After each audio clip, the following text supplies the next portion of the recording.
Well, we move on to this interview now. The alternative stock exchange A2X Markets has seen massive growth since its launch in 2017. It now has 17 of the top 40 constituents of the JSE that are listed, including Remgro, Nedbank, Anglo Gold, Impala Platinum and Discovery, which listed this year. The number of securities listed by the company grew by 55% just this year alone. Leading South African retailer Pick n Pay was actually listed at the beginning of this month, becoming the 88th security available to be traded on A2X. I caught up with CEO Kevin Brady earlier and asked how the past 5 years have been, seeing that their market cap has grown close to 5 trillion rands.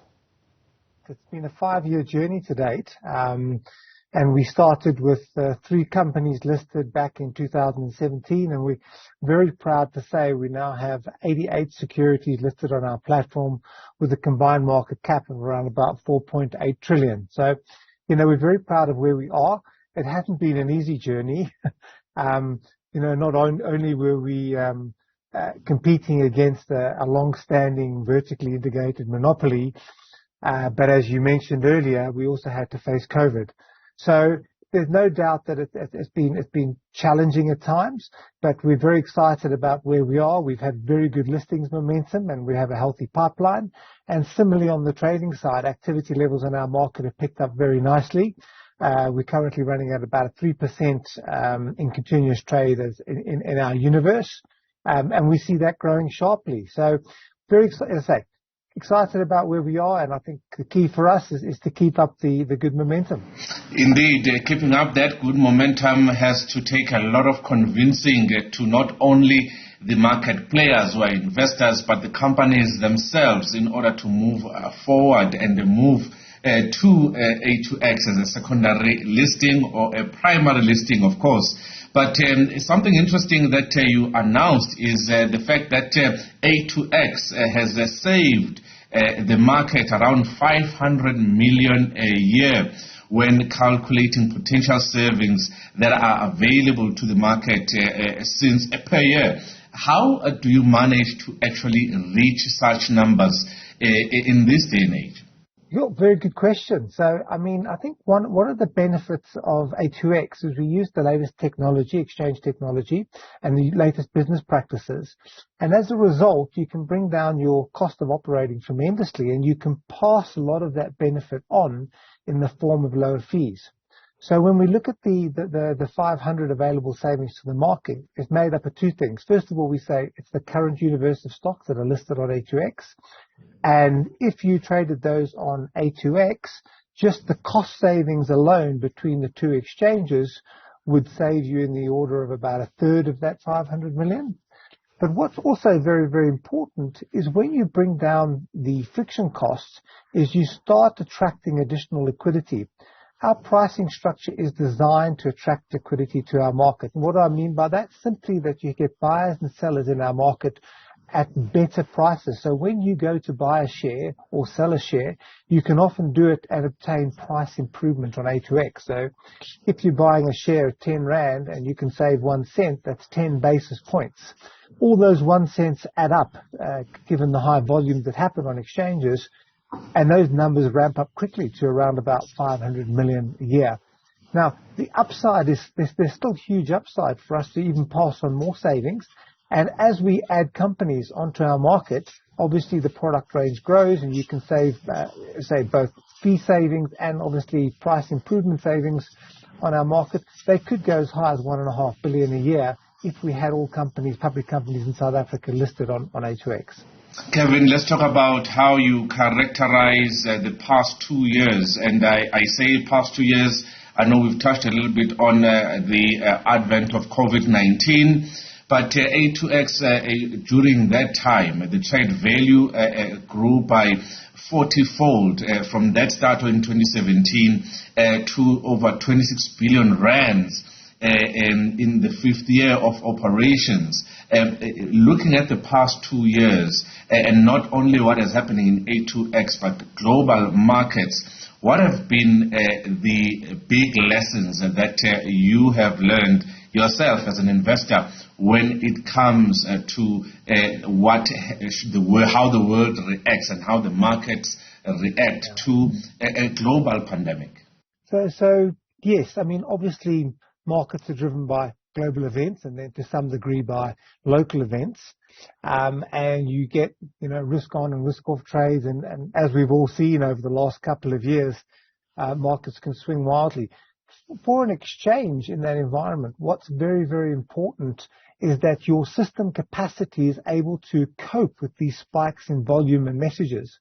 And I think, from our learnings, we've been fortunate in the sense that in setting up an exchange, we created a lot of capacity, and so we were able to weather those big swings, the volatility swings, volume swings, quite well, and we had no issues.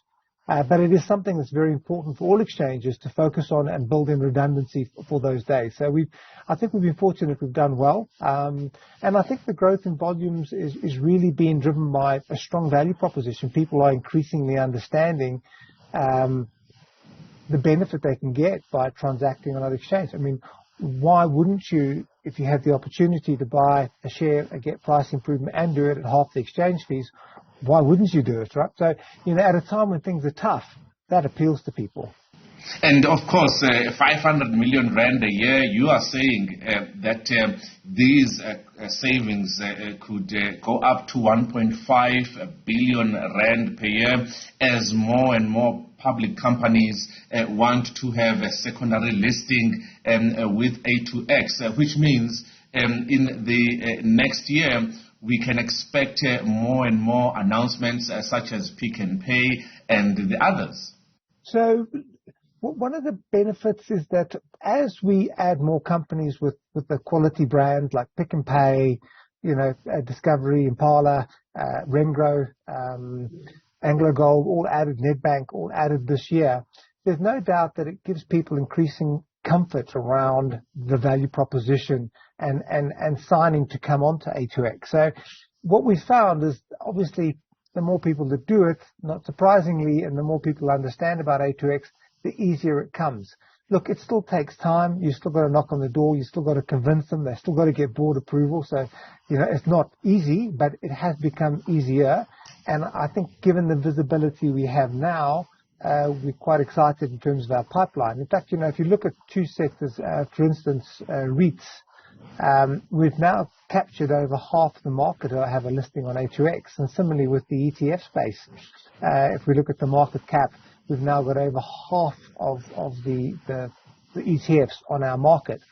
And that creates momentum on itself. So, yes, there's still a lot of hard work to be done, but it's nice to have some tailwinds.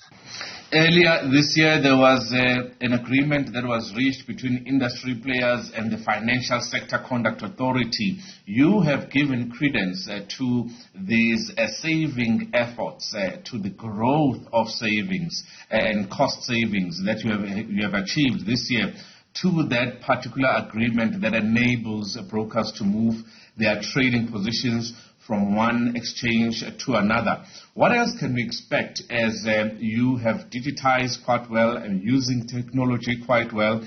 What else can we expect in the next year as you try and refine your service offering?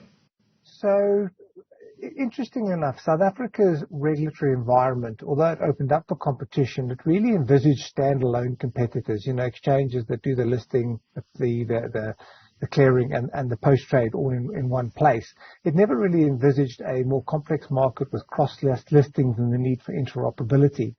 And look, regulation is moving that way. It's pretty much best practice internationally to have it in place, and South Africa is moving in the right direction.